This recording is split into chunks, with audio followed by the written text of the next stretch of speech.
자, 민주당 전당대회 여진 얘기입니다. 정봉주 의원 전 의원 탈락된 이후에 이재명 대표 팬카페에서 정봉주를 밀어내기 위해 이현주에게 표를 몰아주자 이런 조직적인 움직임이 있었다는 보도가 나왔습니다.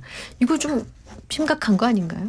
글쎄 오늘 시사 프로에 나와가지고 집단 지성의 결과물이다. 집단 지성의 발로다라고. 지성은 좋은 의미인데요. 글쎄 얘기를 하는 네. 분들이 있었어요. 네네. 특히 당선되신 분들 위주로 해서 민주당 쪽 인사들이 그런 얘기를 하는데 네.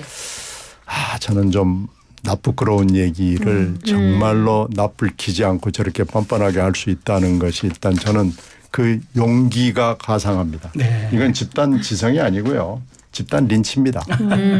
그리고 이건 집단 뭐라고 얘기해야 될까요? 망발이고 집단 행패입니다. 네. 물론 정봉주 전 의원 후보가 이 전략을 쓴 것은 잘한 것 같지는 않아요. 네. 전술 전략적으로 실패했습니다. 네. 이건 분명히 당선될 수 있는 것을 쭉 미끄러져 가지고 떨어져 버린 거거든요. 네.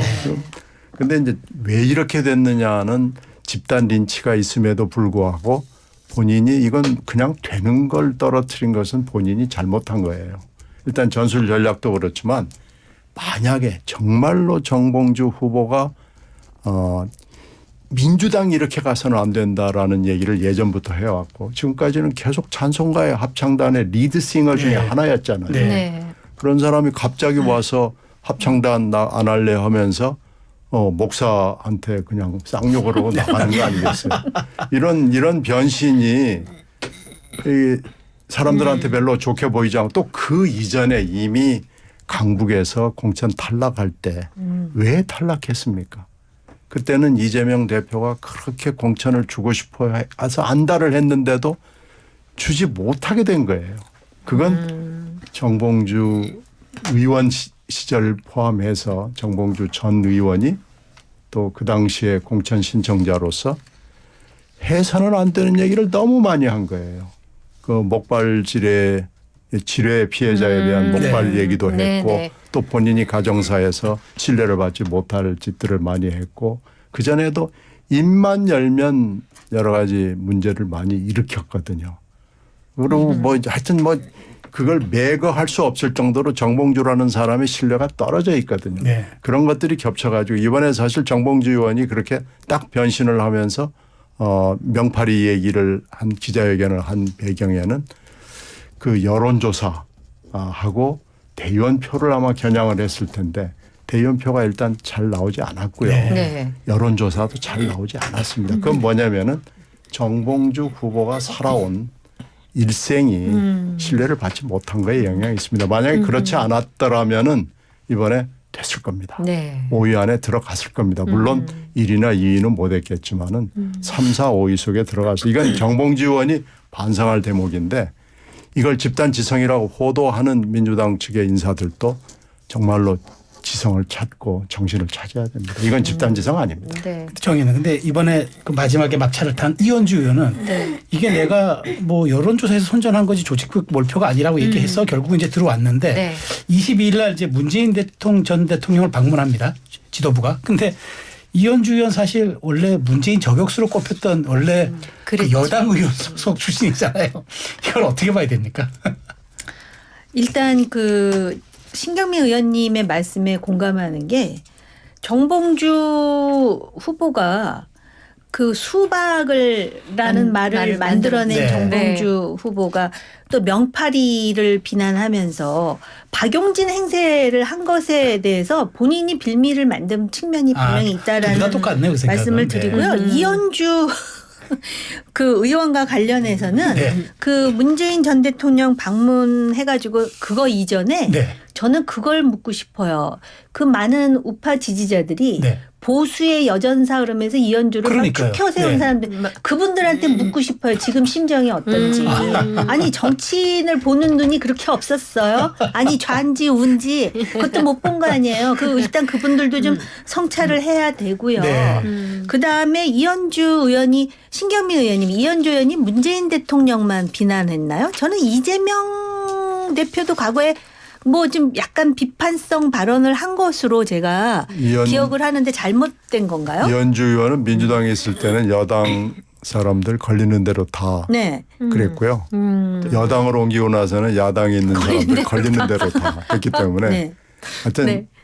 전북 가기로 했습니다. 그런데 네. 그런 거에 대해서 부끄러워할 줄 알아라라고 말하는 사람들도 그렇게 많지 않고 본인 스스로 부끄러워하지도 않는 게 우리나라의 정치 문화로 완전히 이렇게 그 뭐라 그럴까 이식된 것 같다라는 느낌이에요. 그러니까 아까 우리가 처음에 뭐 보수, 진보, 우파, 좌파 얘기를 했는데 한국 정치 문화는 분명히 사람 중심이에요. 그래서 네. 어떤 사람이 권력이 그 사람이 있다 그러면은 쫙 줄을 서는 문화가 좌나 우나 다르지 않다라는 걸 여기서 그대로 보여주는 것이고 거기 가가지고 뭐 대표 최고위원으로서 뭐 그 나름대로 행보를 하겠지만 네. 지금 민주당 분위기 보면은 전당대회 때 그 문재인 전 대통령의 메시지가 나오는데 야유하는 목소리가 나오잖아요. 네. 대충 내용은 자기를 반대한다 그래서 편협하고 배제적인 그런 그 당의 그런 성격을 좀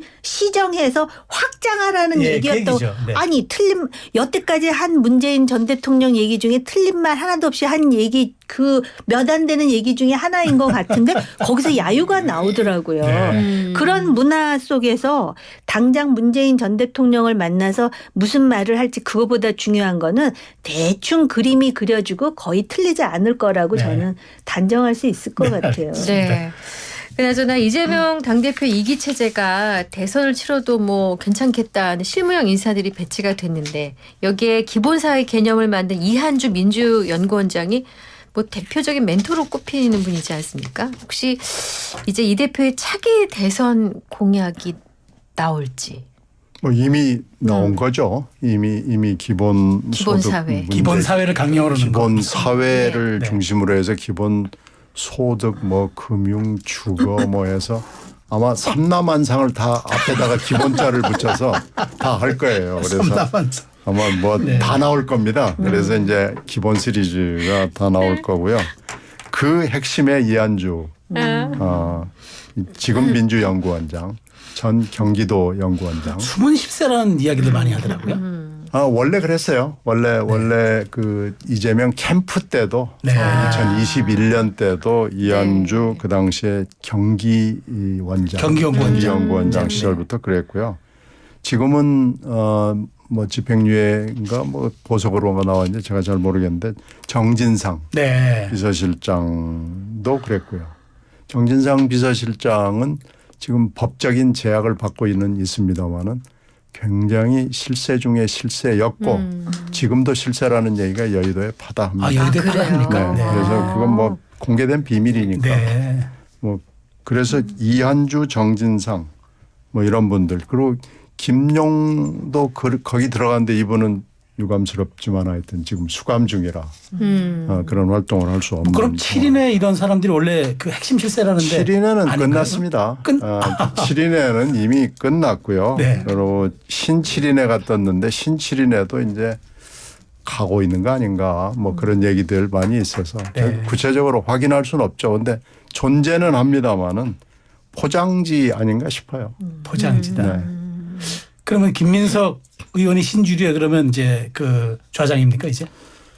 그건 잘 모르겠어요. 지금 신 뭐 어쩌고 계속 지금 뭐 신이 계속 붙어서 뭐 잘 모르겠습니다만 네. 시리즈는 계속해서 버전이 달라지겠죠. 그런데 지금 이번에 그 최고위원이 된 분들을 이렇게 쭉 보면은 차기 지방선거 그러니까 2026년 6월이니까 25년도 말부터는 후반부가 들어가면 여러 가지 구도가 이제 네. 드러날 텐데 사실 뭐 이번에 최고위원을 뛰는 분들의 상당 숫자는 차기 지방선거를 염두에 두고 있는 거예요. 여기에 이제 김민석, 전현희 이런 분들이 서울시장의 가능성이 좀 있고요. 이현주 뭐 이런 분들은 경기도지사의 가능성이 있고. 전현희 최고도요? 서울시장에.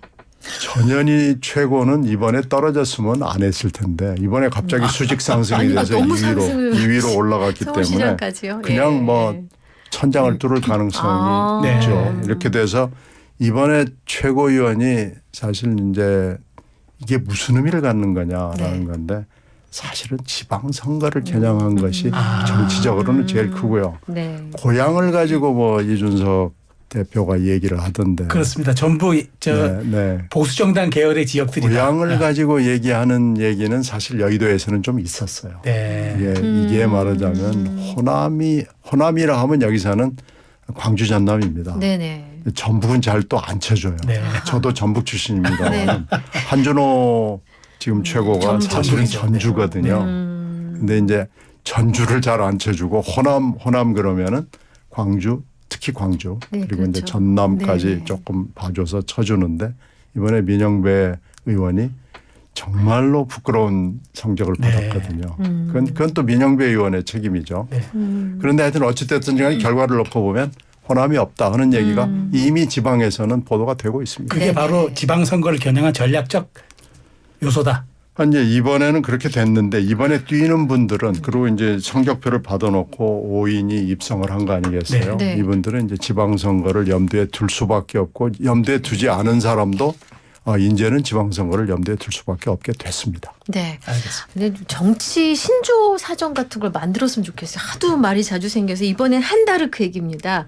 한동훈 대표 당 원로들하고 회동을 가졌는데 한 대표한테 한다르크가 돼달라 했다 그래요. 혹시 이 분위기 전에 들으셨나요? 그러니까 당이 어려우니까 뭔가 희생을 하는 네. 전사가 돼달라 해가지고 근데 보통 이제 그렇게 나르크는 여성 정치인 여성을 그러니까요. 치는데. 네, 그래서 이것도 또 말이 나오지 않을까라는 생각은 들어요. 네. 조심스럽지만 근데 그만큼 원로들이 당의 위기에 좀 이렇게 뭔가 자기를 이렇게 내던지는 그런 어떤 그 리더여야 되지 않겠느냐를 주문한 게 아닌가 그런 생각이 들어요. 근데 그 진짜 한다르크가 돼달라 하면 그 다양한 게 나왔다 그러더라고요. 그러니까 뭐 말을 좀 줄이고 남의 경청하고 그다음에 꼭 이기려고 하지 마라 뭐 이런 얘기들 나왔다는데 그 가슴으로 정치해라 이런 얘기 나왔다는데 정 의원님도 이제 여의도 경험이 많으신데 한 대표에게 이런저런 조언을 좀 해주신다면 뭘 하시겠어요? 그 원로들이 하실 말씀 하셨네요. 다들 그 얘기 해요. 근데 이제 본인한테 그 측근들이 이런 얘기를 전했는지 모르겠는데 정치적으로 대표 눈치 볼 필요가 없는 네. 원로들께서 이런 말씀을 하셨다는 거는 굉장히 애정 어린 얘기예요. 네. 제가 보니까는 달변가잖아요. 말도 그렇죠. 잘하고. 근데 좀 줄일 필요가 있고요. 네. 그리고 적어도 외연상으로라도 좀 얘기를 듣는 지금 네. 21세기의 리더는 자기가 앞장서는 네. 사람이 아니에요. 귀로 듣고 밀어주는 네. 사람이 진짜 리더십을 가지고 있는 사람이라고 얘기하거든요. 그다음에 이제 가슴으로 정치하라는 거는 너무 그 똑똑하고 영리해 네. 보이니까 좀 뭔가 이렇게 공감 능력을 보여주는 네. 정치인이 되라라는 그런 조언인 것 같은데 이때의 한동훈 대표의 반응이 저는 궁금하거든요. 네. 잘 알았습니다라고 그 얘기를 했다면은 굉장히 점수를 받을 것이고 사실은요 내가 또 해가면서 만약에 또 얘기가 또 나왔다면 그러면 여전히 원로들의 말씀이 제대로 그 각인이 안 된 거고 그러겠죠. 듣고 메모했다는 후일담이 있다. 네. 받아 적었을 거예요. 네. 좋은 태도예요. 네. 받아 적었을 거예요. 자, 경옥고 이제 문 닫을 시간이네요. 신경민 전 의원, 정어김 전 의원 두 분과 함께했습니다. 고맙습니다. 잘 들었습니다. 네, 고맙습니다.